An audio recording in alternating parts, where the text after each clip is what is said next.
Welcome back. Let's launch our journey into peacemaking by defining 4 terms. First, the word nonviolence seems to define itself by what it is not. It is not violence, not violation.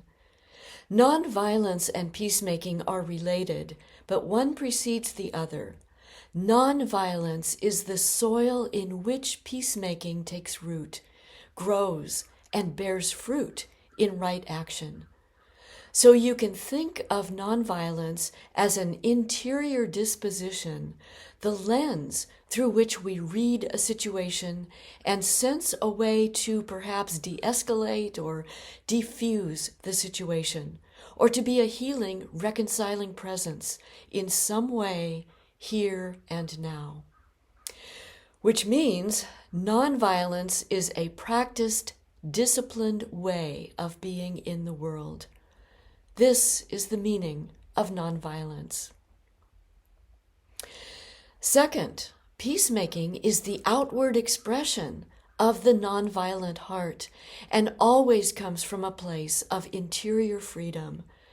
First of all, interior freedom from discord, violence, war.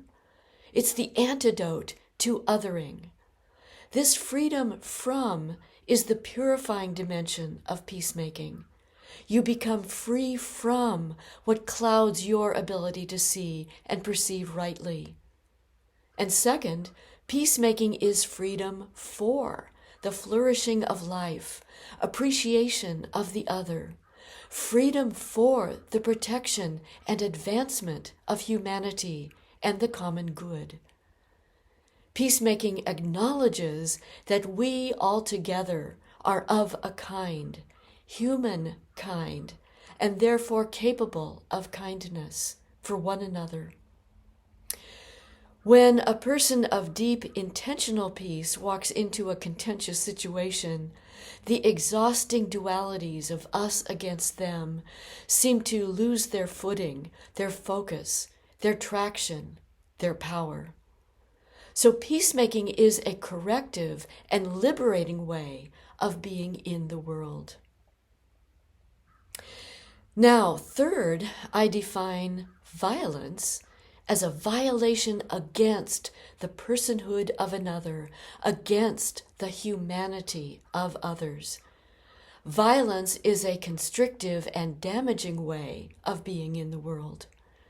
Violence can be an act of totalizing domination over another or others, where wars are fought until the enemy is completely crushed.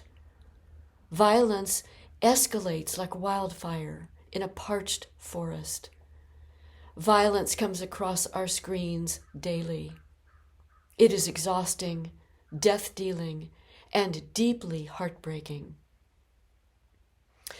Violence can also be quietly backdoor and subtle. At the personal scale, we call this passive-aggressive behavior, which appears most rampantly on social media as sarcasm, public shaming, emotional dishonesty. Face-to-face, subtle forms of violence include the sneer, the rolled eyeballs, emotional manipulation, the dismissive whatever. Passive-aggressive behavior, like other forms of violence, defiles the one doing the behavior while diminishing the humanity of the other. No one wins. And justice, our fourth term, briefly, is love made public. Justice walks hand in hand with peacemaking. So I do not mean justice which punishes, but justice which, first of all, restores. Restorative justice, which restores to its original wholeness and dignity and beauty what has been broken, traumatized, shamelessly commodified, and rendered unlovely. Transformative justice calls forward and beyond to bring to fruition what has been held back, boxed in, locked out, marginalized, rendered powerless by systems intentionally designed to suppress human and creational flourishing. Peace, without justice as its foundation, cannot last, no stronger than a fragile truce in the midst of bloody war. Peacemakers and those who work for justice are bridges, repairers of the breach. They are living arcs of possibility. In part 3, I'll share with you some lessons I'm learning in this work of peacemaking and cultivating a nonviolent heart. The entire series is posted now, so you can go at your own pace. And my downloadable Peacemaking Booster Pack, which includes my talking points, some bonus material, plus a 1-hour conference with me, is waiting for you in my store.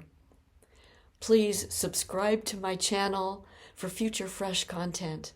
Please like and subscribe and share these resources with friends, and leave a comment. It's insight you can live with.